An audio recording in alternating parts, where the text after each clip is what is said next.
इंद्रजीत भी 5 सालों में सिर्फ 4 साल 11 महीना जनता को कहीं नजर नहीं आते। नाचने गाने वाले लोग हैं, वो जैसे एक शौकिया तौर पे आए हैं, वरना आज कांग्रेस लेके आई है, कल को भाजपा भी कहीं यूपी और गुजरात से लोगों को लेके आएगी और चुनाव लड़ाएगी। नमस्कार, आप देख रहे हैं नव समाचार। मैं हूं रमाकांत उपाध्याय। आज हमारे सामने विजय यादव लंबरदार, जो कि आज जन सेवक क्रांति पार्टी से गुड़गांव उम्मीदवार हैं और जनता के बीच में अपने समर्थन जा रहे हैं। आप विजय जी, बहुत आपने राजनीति देखी है और आप राजनीतिक विशेषज्ञ भी है एक तरह से, जब भी अच्छे एक वक्ता भी हैं। तो मैं ये जानना चाह रहा हूं, जब आप लोगों के बीच में जा रहे हैं तो उनकी खास क्या समस्या हैं और उनको कैसे आप अपने समर्थन की जब मांग करते हैं, उनसे अपील करते हैं वोट की, तो वो आपसे क्या उम्मीद से आपको कहते हैं कि विजय जी आप हमारे पास आए हैं, हम आपको वोट देंगे, आप कल हमारी क्या क्या काम पूरे करेंगे? देखिए, गुड़गांव लोकसभा क्षेत्र में जो 3 जिले आते हैं, गुड़गांव, रेवाड़ी और नुहू, मैं लगभग हर जगह जहाँ भी गया तो उनकी अपनी अपनी समस्याएं हैं। और कुछ समस्याएं ऐसी है जो मैं समझता हूँ किसी जिले या किसी तहसील या किसी विधानसभा तक नहीं, वो पूरे क्षेत्र की समस्या है। आप हमेशा जुड़े रहे हैं, सामाजिक आंदोलन इन सबको कवर करते रहे हैं। जैसे कि अहीर रेजिमेंट, इस क्षेत्र का, मैं क्षेत्र की बात करूँ, अहीर रेजिमेंट एक मुख्य मुद्दा है। वो एक लोगों में टीस है कि हमारे पिछले 10 साल में इस सांसद ने अहीर रेजिमेंट का अहीर भी संसद भवन में आवाज़ नहीं उठाई। दूसरी बात, मानेसर में किसान बैठे हैं, 1128 एकड़ को लेकर मुआवजे को लेकर पचगावा में बैठे हैं, 1810 एकड़ को लेकर मानेसर में बैठे हैं, उनकी अपनी समस्याएं हैं। हम धारवेड़ा जाते हैं तो धारवेड़ा जो भिवाड़ी से गंदा पानी आ रहा है, जो 12मासी भिवाड़ी से गंदा पानी धारवेड़ा में भरा जा रहा है और वहाँ से फैक्ट्रियाँ और वहाँ के बाशिंदे पलायन कर रहे हैं, उनकी अपनी समस्याएं हैं। रेवाड़ी में जाते हैं, टूटी सड़कें, आज भी रेवाड़ी उसी दौर में जो आज से 40 साल पहले हुआ करती थी। विकास के नाम पे कुछ नहीं हुआ। गुड़गांव की मैं बात करूं तो ना यहाँ एक सही सरकारी अस्पताल है, ना ही एक बस स्टैंड है, जगह जगह गलियों में कूड़े के ढेर है। मैं पुराने गुड़गांव में, न्यू कॉलोनी में, भीमनगर में, इनमें जो जा रहा हूँ, वहाँ लोगों की समस्या है कि पानी नहीं आ रहा। इस जेठ के महीने में, गर्मी में, जहाँ 45 डिग्री से ज़्यादा तापमान है, लोगों को पीने का पानी तक नसीब नहीं हो रहा। गलियों में कूड़ा, अपने पैसे से कूड़ा उठवाया जा रहा है। तो गुड़गांव में तो आप पता है, और अभी 2 महीने बाद बारिश आएगी तो जल भराव की एक बड़ी विकट समस्या हो जाएगी। मेवात में अभी तक कोई विकास नहीं हुआ है। इस हरियाणा में 22 जिले हैं, पर 22 जिलों में से 21 जिलों में रेल पहुंच चुकी है। एक मेवात ऐसा है जहां आज तक रेल नहीं पहुंची है। क्या उन लोगों को मूलभूत अधिकार, मूलभूत सुविधाएं पाने का अधिकार नहीं है? तो मैं समझ रहा हूँ कि पूरे अगर गुड़गांव लोकसभा क्षेत्र की बात की जाए तो समस्या बहुत है, पर एक राजनीतिक परिवार ऐसा यहाँ काबिज हुआ बैठा है जो ना तो संसद में बोल पाते हैं, ना सरकार के बोल पाते हैं, और जनता के पास एक विकल्प नहीं था। हम एक विकल्प के तौर पे जा रहे हैं, क्योंकि मैं पंचायतों में धरने प्रदर्शन में अक्सर जाता था। लोगों का कहना था कि हम राव नाराज है, वो कभी हमारे सुख दुख में नहीं आते, वो हमारे कभी मुद्दों पे बात नहीं करते, तो हमारे पास विकल्प नहीं है। तो मैंने एक गरीब साधारण परिवार से होने के बावजूद भी हमने ये चुनाव में गए हैं और एक विकल्प के तौर पर गए हैं, और जनता का पूरा सहयोग समर्थन मिल रहा है। मुझे पूरा भरोसा है आज ये बीज बोया हुआ कल एक बड़ा वट वृक्ष बनेगा। राज बब्बर भी आए हैं, 5 बार के सांसद हैं, 3 बार लोकसभा सांसद रहे, 2 बार राज्यसभा सांसद रहे। उनका भी एक राजनीति का एक बड़ा अनुभव, बड़ा एक्सपीरियंस है। उनको कैसे देखते हैं आप? देखिए, राज बब्बर राजनीति में आने से पहले कलाकार थे, उसके बाद उनका राजनीति का अनुभव भी जैसा आपने बताया काफी लंबा रहा है। पर वो यहाँ लाए गए, उनको यहाँ एक स्क्रिप्ट दी जाती है उनके नीचे कार्यकर्ताओं द्वारा, और वो उसको पढ़ देते हैं 10-15 बार। इसके अलावा उनको जो जमीनी मुद्दे हैं, जो जमीनी समस्या है, उनसे कोई सरोकार नहीं है। दूसरी, 25 तारीख को वोटिंग है। जैसी शाम को 6, 6:30 जब आखिरी वोट पड़ेगा, मुझे लग रहा है तब तक राज बब्बर गुड़गांव को छोड़ चुके होंगे। अपने उनको जहां मुंबई जाना है, आप मान रहे हैं राव इंद्रजीत जी जीत रहे हैं?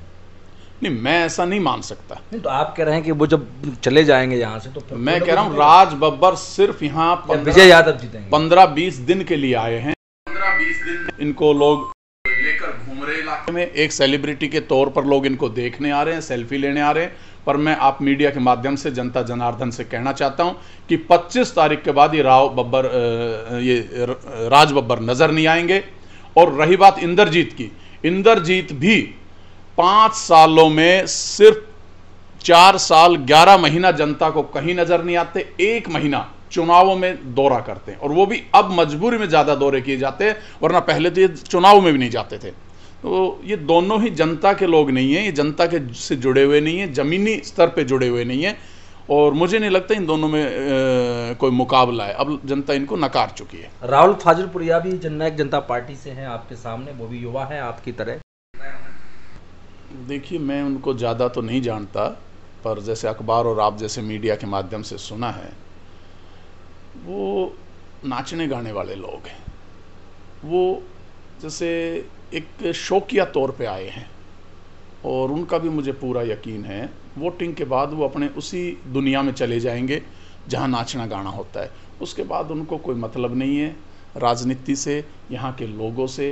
वो सिर्फ स्टंटबाजी करते हैं। कभी आके एक आध दिन अही रेजिमेंट में भी आए बताए, और वहाँ भी शोशेबाजी करेंगे। इससे ज़्यादा मैं नहीं समझता कि राजनीतिक में। अही रेजिमेंट के लिए वो कह रहे हैं कि हम जेल गए, हम डंडे खाए, लोगों के बीच में गए। मैंने तो कभी नहीं देखा कि वो जेल गए। जेल तो अही रेजिमेंट के मामले में कोई आज तक नहीं गया है, आज तक कोई भोंड सी जेल नहीं गया। ये झूठी अफवाह है, बकवास है टोटली। हाँ, एक बार गिरफ्तारी जरूर हुई थी लोगों की, और उन लोगों में भी मुझे पता चला कि कई तो ज़बरदस्ती थाने में बैठे थे पूरी रात। पुलिस ने उनसे कहा कि घर जाइए, वो बोले नहीं हम यहीं बैठेंगे क्योंकि हमें ड्रामेबाजी करनी है। वरना अही रेजिमेंट की जो बात की, सबसे पहले 11 नवंबर 2021 को नारनौल के नसीबपुर से गुड़गांव तक हमने यात्रा की। सबसे पहले शिकोपुर मोड़ पे हमने धरना लगाया, इस रेजिमेंट की मांग को बड़ी मजबूती और मुखरता से उठाया। और उसके बाद भी खेड़ जो धरना अभी तक चल रहा है पिछले 2.5 वर्षों से, उसमें भी हमने बड़ी अहम भूमिका निभाई।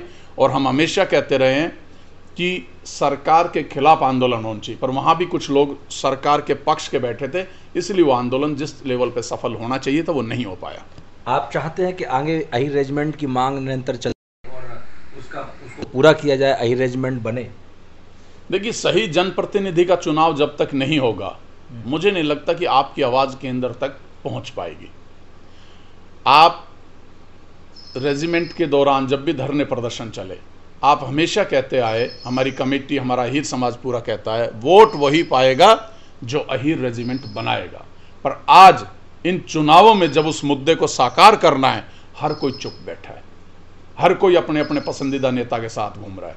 हमने इस अहीर रेजिमेंट के लिए संघर्ष किया था। मैंने जो अपना मैनिफेस्टो, जन सेवक क्रांति पार्टी का मैनिफेस्टो है, उसमें पहले नंबर पर रखा है अहीर रेजिमेंट को, कि हम अगर जनता का आशीर्वाद, जनता का वोट मिला और सफल होते हैं तो अहीर रेजिमेंट के गठन की मांग को संसद में उठाएंगे और गठन करवाएंगे इसका। अरुण यादव जो वर्तमान में वहां पर एज अ संस्थापक उसको चला रहे हैं, उनका कहना है कि जो मैनिफेस्टो में हमारा पहले अही रेजिमेंट की बात करेगा, वो कोई भी पार्टी हो, हम उसको वोट करेंगे। तो अब आपने कर दिया है, तो कभी उनके तक ये बात पहुंची कि हमने आपको मैनिफेस्टो में फर्स्ट सबसे ऊपर अव्वल पर रखा है, तो आप वोट जन सेवक क्रांति पार्टी को वोट करें या विजय यादव को वोट करें? आप उनके बीच में गए? मैं तो हमेशा ही उनके बीच में रहा हूँ। और जो आप कह रहे हो कि जो हमारी बात को नामांकन के बाद मैं गया हूँ, मेरी उनसे बात हुई है, और ये कह रहे हैं कि जो मैनिफेस्टो में रखेगा, हमने मैनिफेस्टो में रख लिया। पर वो सब फर्जी बातें हैं, उन चीज़ों का कोई महत्व नहीं है। मैं आज आपको दावे के साथ, जिस दिन नई सरकार का गठन होगा 4 तारीख के बाद, कोई भी आए, मैं किसी के बारे में दावा नहीं कर रहा, उसके बाद ये फिर पंचायत बुलाएंगे उसी धरने पे, और फिर उस समय झूठा दिखावटी विरोध प्रदर्शन करेंगे, और फिर वही नारा लगाएंगे, वोट वही पाएगा जो अहीर रेजिमेंट बनाएगा। जबकि आज उनके पास मौका है, आज उनके पास मौका है कि वो मुझे वोट दे, विजय यादव को वोट दे, क्योंकि मैंने जन सेवक पार्टी के मैनिफेस्टो में सबसे पहले नंबर पर रखा है। मैं उनके साथ संघर्ष में कंधे से कंधा मिलाकर उनका साथी रहा हूं, पर आज वो लोग भटक गए हैं और चुनाव इसी तरह का ड्रामा करेगा। पर मैं समझता हूं अब क्राइम दर कैसा है गुड़गांव को लेकर, थोड़ा उस पर विचार करें आप। गुड़गांव में वैसे और शहरों के मुकाबले क्राइम कम है। उसका मैं श्रेय किसी सरकार को या किसी सांसद को, विधायक को नहीं देता।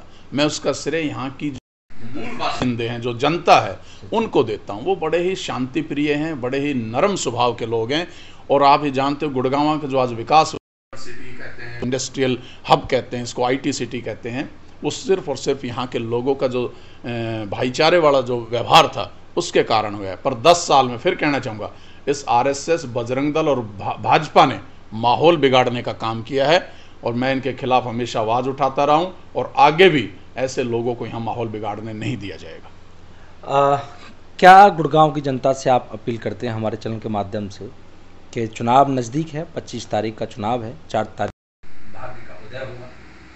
मैं गुड़गांव जनता से नव समाचार आपके चैनल के माध्यम से एक अपील करना चाहता हूं और आशा करता हूं मेरी अपील गुड़गांव लोकसभा क्षेत्र के हर एक परिवार, हर एक व्यक्ति विशेष तक पहुंचेगी। मैं अपील यही करता हूं कि आप पिछले 70 सालों से मुंबई से कलाकारों को यहाँ लाके थोपा जा रहा है। क्यों?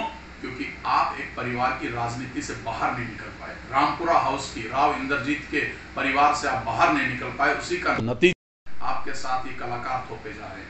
मैं अभी भी कह रहा हूं, इस 2024 में 25 मई को जब इलेक्शन की वोट पड़ेगी, आप सही व्यक्ति को चुनें, अपने बीच से आपके संघर्ष के साथी को चुनें, ताकि एक राजनीतिक नेतृत्व मिल सके। वरना आज कांग्रेस लेके आई है, कल को भाजपा भी कहीं यूपी और गुजरात से लोगों को लेके आएगी और यहाँ चुनाव लड़वाएगी। और हमारे लोग, मेरी बात चाहे कड़वी लगो लोगों को, हमारे लोग सिर्फ दरी बिछाने और नारे लगाने के लिए रह जाएगा। इसलिए समय रहते अपने लोगों को बढ़ावा दो, अपने लोगों के साथ खड़े, उनके कंधे से कंधा मिला के संघर्ष में साथी बनो।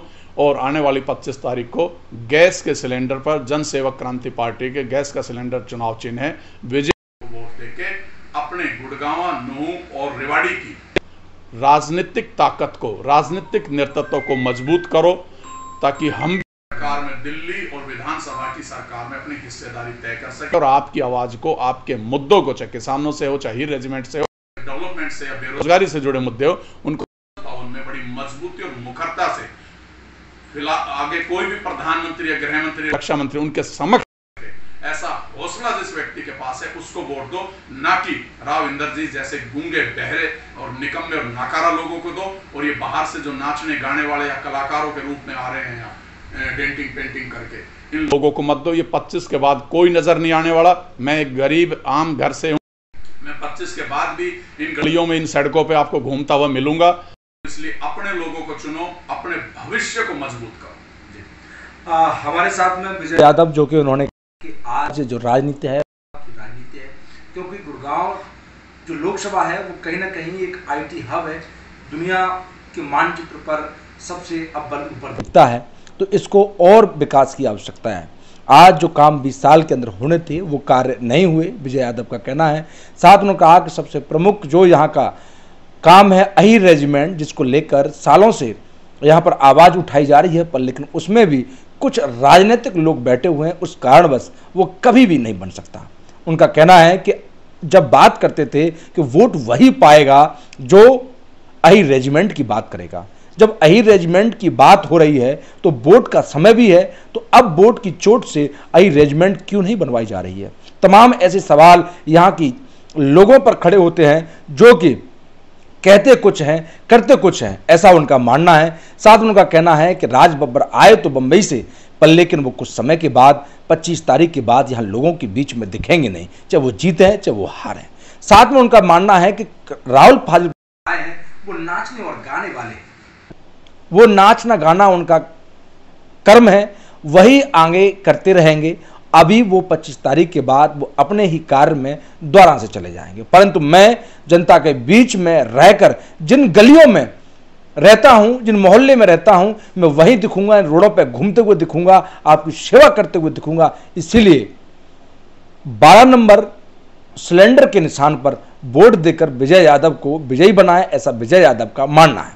विजय यादव का कहना है कि आगे भी जो आज बीज बोआ जा रहा है वह समय रहते एक दिन बहुत अच्छा होगा और वह फल के रूप में आपके बीच में रहेगा। कैमरामैन अरुण के साथ रमाकांत उपाध्याय, गुरुग्राम। धन्यवाद।